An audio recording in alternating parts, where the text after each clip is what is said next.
रात के अंधेरे में होता तो कोई बड़ी बात नहीं, दिन के उजाले में मेरा घर लुटा रहा है, मेरा दुकान जल रहा है, मस्जिद तोड़ी जा रही है, मदरसा मेरा जिजिया मदरसा 115-16 साल से ज़्यादा का मदरसा है। अब उस वक्त की बुनियादी किताबें हैं वहाँ, दीनी किताबें मेरी है, सारे किताबों को जला दिया गया, सारे मदरसे के फर्नीचर को जला दिया गया, सब कुछ तोड़ दिया गया। या तो फिर मिली भगत थी, बजरंग दल से डरते हैं, या BSS से लोग डर रहे हैं, या नरेंद्र मोदी के ग्रुप के लोग थे। ये कुछ समझ में नहीं आया किस तरह से नंगा नाच दीन में हो रहा। मिली भगत एक पहाड़ पूरा की वैन थी जिस पर बड़ा ट्रक था, उसी पर सारा असलहा और सारा पत्थर, जबकि एक दिन पहले रोड पर की सफाई हो गई थी, कोई पत्थर नहीं था, फिर इतना ईंट पत्थर कहां से आया।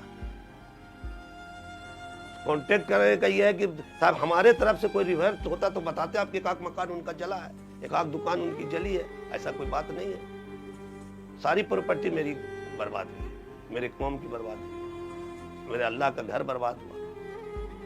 तलवार जब चलाया, पकड़ने की कोशिश किया तो यहाँ लगा, चिचराया, यहाँ से फिर हुआ तो यहाँ ईंटा एक चला दिया, जो ईंटा लगा, दूसरा तलवार जो चलाया तो यहाँ लगा, फिर भी हम कोशिश संभलने के लिए कहा है।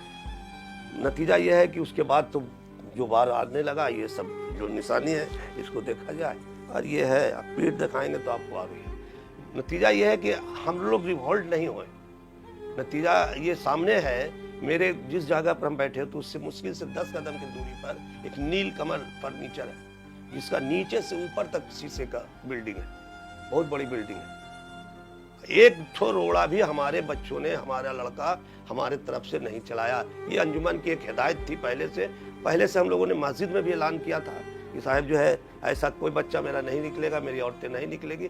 हम लोगों की बात, हमारे इमाम की बात, तमाम हमारे बच्चे औरतें बहुत अच्छे ढंग से उसको निभाया। उसके बगल में रामा फर्नीचर है, जिसको आज तक जो है देख लीजिएगा, अभी जाकर देखिएगा, उसका एक तो कांच का दीवार नहीं तोड़ा।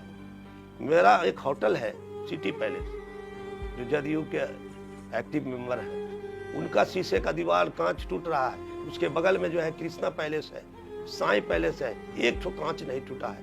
अब कितना सब्र हम बांधे हैं, हम अपने बच्चों को कितना रोकें। कत्ल भी हो रहे हैं, जिस्म भी मारा जा रहा है, धन भी लुटा रहा है, आग लगाया जा रहा है, और हम अपने बच्चों को कंट्रोल करें, बच्चा रुक जाओ, बाबू रुक जाओ, भैया रुक जाओ। उससे जरा सा आगे बढ़िएगा, मुरारपुर थाना है लहरी, उसमें एक स्टेशनरी की दुकान थी अनवर बाबू का, जलाकर बिल्कुल राख कर दिया। उससे 10 कदम आगे बढ़िएगा तो शाही मस्जिद है, बहुत बड़ी मस्जिद, 5 अंडे की मस्जिद, यहाँ कोई नहीं है उससे बड़ी। वहाँ मेरे इमाम मुअज्जिन, उसके भी सेक्रेटरी हम ही हैं, उस मस्जिद के देख रेख करने वाले भी सेक्रेटरी हम ही हैं। और वहाँ जाकर अंदर हेल के झंडा बांधना है, गाई करना है, वहाँ मना किया। उसमें मेरा एक बच्चा जो है ये भी मौजूद था। असर की नमाज के बाद मगरिब की नमाज में जाने वाले जो लोग थे बेचारे 25-30 आदमी को सबको ढेलाते ठोकर मारा गया।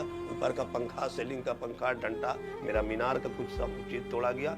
हम तो घायल हो गए थे, इसलिए हम अपनी सिक्योरिटी होने के नाते हम मस्जिद गए भी नहीं। इमाम साहब से बातें हुई और तब इमाम साहब को और बच्चों लोगों को सबको पुलिस के जरिए फिर निकाल के हम अपने मोहल्ले में लाया। ये हरकत इतना देर तक नंगा नाच होते रहा।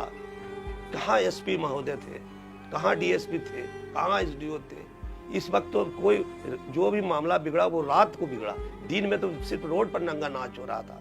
प्रशासन की तमाम फोर्सें कहाँ थी, ये समझ में नहीं आया। क्या बात था, क्या चाहते थे लोग, प्रशासन क्या चाहती थी, एडमिनिस्ट्रेशन का क्या रवैया था, ये बहुत दूरभाष लगता है। या तो फिर मिली भगत थी, बजरंग दल से डरते हैं, या BSS से लोग डर रहे हैं, या नरेंद्र मोदी के ग्रुप के लोग थे। ये कुछ समझ में नहीं आया किस तरह से नंगा नाच दीन में हो रहा है। रात के अंधेरे में होता तो कोई बड़ी बात नहीं, दिन के उजाले में मेरा घर लुटा रहा है, मेरा दुकान जल रहा है, मस्जिद तोड़ी जा रही है, मदरसा मेरा जिजिया मदरसा 115-16 साल से ज़्यादा का मदरसा है। अब उस वक्त की बुनियादी किताबें हैं वहाँ, दीनी किताबें मेरी है, सारे किताबों को जला दिया गया, सारे मदरसे के फर्नीचर को जला दिया गया, सब कुछ तोड़ दिया गया।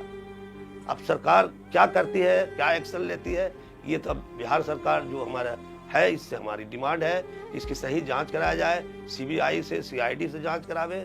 इस तरह का मिली भगत एक पहाड़ पूरा की वैन थी जिस पर बड़ा ट्रक था, उसी पर सारा असलहा और सारा पत्थर, जबकि एक दिन पहले रोड पर की सफाई हो गई थी, कोई पत्थर नहीं था, फिर इतना ईंट पत्थर कहाँ से आया।